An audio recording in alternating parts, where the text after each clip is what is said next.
విద్యా సంస్థలు ప్రారంభం కావడంతో స్కూల్ కాలేజ్ బస్సులపై ఫోకస్ చేశారు ఆర్టీఏ అధికారులు. Insurance, permit, driving licence, fitness లేని స్కూల్స్, అలాగే కాలేజీల బస్సుల్లో తనిఖీలు చేపట్టారు సంగారెడ్డి జిల్లా పటాన్చెరు ఆర్టీఏ అధికారులు. Bus fitness, permit, tax condition సరిగ్గా లేని 13 బస్సులను సీజ్ చేశారు.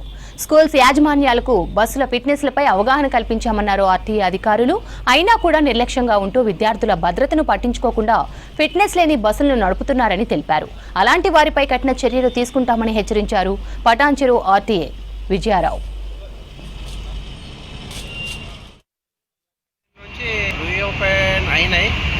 దీనిలో భాగంగా స్కూలు యాజమాన్యాలకు అందరికీ కూడా మేము ముందే ఫిట్నెస్లు అన్నీ చేయించుకొని బస్సులన్నీ యథావిధిగా ఆ కండిషన్లో ఉండేటట్లు ఉంచుకొని రోడ్డు మీద వచ్చి స్టూడెంట్లను స్కూల్లో కానీ వాళ్ళ ఇంటి దగ్గర కానీ భద్రతగా దించడానికి మేము ఆల్రెడీ వాళ్ళకు ఆదేశాలు ఇవ్వడం జరిగింది.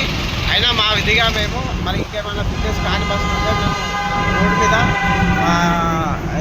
చెక్ చేయడం జరుగుతూ ఉన్నది. ఇది గత నిన్నటి నుండి కూడా చేస్తా ఉన్నాము. నిన్న 4 బస్సులు సీజ్ చేసాము, ఈరోజు కూడా 5 బస్సులు సీజ్ చేసాము. డ్రైవర్ లైసెన్స్ కానీ, ఫిట్నెస్లు కానీ, పర్మిట్ కానీ, ట్యాక్స్లు కానీ, బస్సు యొక్క కండిషన్ కానీ అన్నీ కరెక్ట్గా ఉంటేనే రోడ్డు మీద రావాల్సిందిగా వాళ్ళకి